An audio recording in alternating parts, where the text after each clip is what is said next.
ও একটা স্কার্ট পরেছে, আর নিচের অংশটা দিয়ে দিলাম একটু নীল রঙের। কেমন হচ্ছে বলো তো? ও, আমি তো বলতে ভুলেই গেলাম, বন্ধুরা তোমরা সবাই আমাকে অনেক লিখছো, অনেক কমেন্টস করছো, লাইক দিচ্ছ। আমি তোমাদের উপর অনেক খুশি হয়েছি। আর আমার বেশ কয়েকজন বন্ধু আমাকে তো ইনবক্সই করে ফেললো, বললো যে কি কি তাদের পছন্দের ছবি আঁকতে হবে। তো আমি তোমাদের পছন্দ অনুযায়ী ছবি আঁকার চেষ্টা করছি।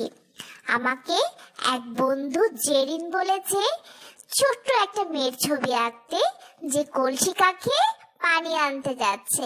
তো বন্ধুরা, আমার এই ছবিটা কিন্তু ওই ছবিটার অনুরোধেই আঁকা।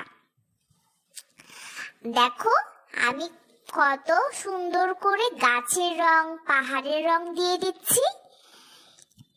তো তোমরা কিন্তু বাসায় এগুলো অবশ্যই প্র্যাকটিস করবে। প্র্যাকটিস না করলে তো ভুলে যাবে, তাই না বন্ধুরা? দেখো আমি দ্রুত রং দিয়ে কি সুন্দর করে এঁকে ফেলছি। আর এই ছবিটা কিন্তু একটা ওয়াশেই আমি একবারেই